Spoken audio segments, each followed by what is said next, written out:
علماء کرام فرمایي یو عالم وفات شو. کله چې وفات شو د وفات نه لږ وخت بعد د شاګرد په خوب کې وکتل.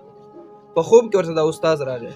چې استاد یې وکتل، د استاد په دنیا کې ډېر نیک اعمال کول، درس او تدریس به یې کولو، عبادتونه به یې کول، خدمتونه به یې د دین کول.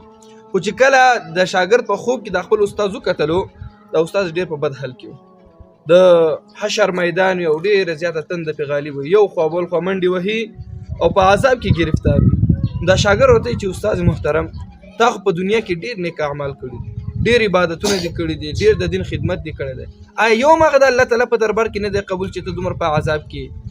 دا استاد د خپل شاګرد ته وایي چې بچیه زما هغه ټول عبادتونه الله تعالی قبول، خو د یوې ستنې په وجه ماته الله تعالی دا دومره لوی د عذاب قبر راکړي، دومره سخت عذاب کړي.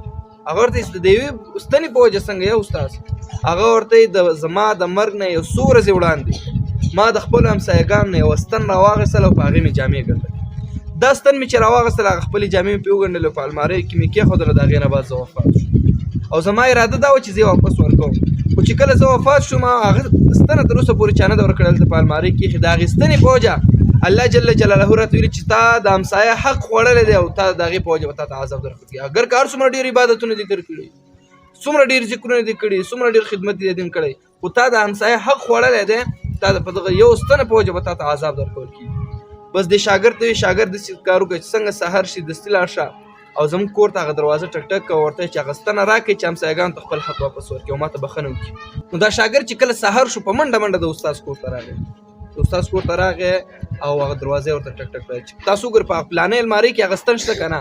هغه ستنه وکتله، وایي ستن خو شته. وایي تاسو ته معلومات شته چې دا ستن د چا ده؟ وایي دا خو د همسایګانو ده او زمونږ دا خاوند چې وایي د مرګ نه یو څو ورځې مخکې راغېشته په کار وه، خو مونږ اراده دا وه چې واپس دې همسایګانو ته ورکوو، خو مېلمانه ډېر زیات دي، په هغې کې مصروف یې ور مو نه کړله.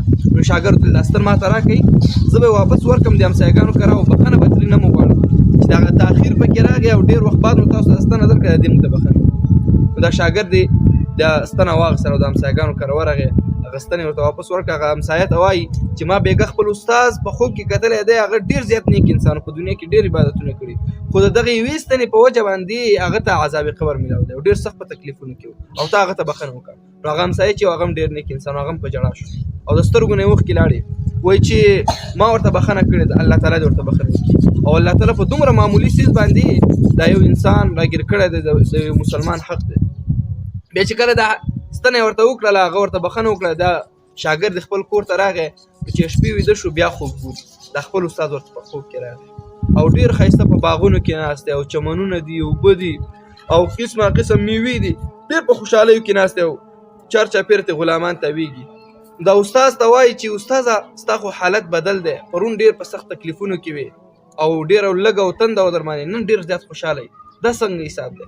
هغه ورته پرون چې ته لاړې هغه ستنه دې ورکړه هغه همسایګانو کره او هغه ما ته بښنه وکړله، د هماغه ساعت نه ما ته الله تعالی هغه ټول تکلیفونه او مشقتونه او سختۍ رالرې کړې او زه په دغسې ښایسته خوشحالیو کې او له نعمتونو نه ډک ځای کې کېنولم.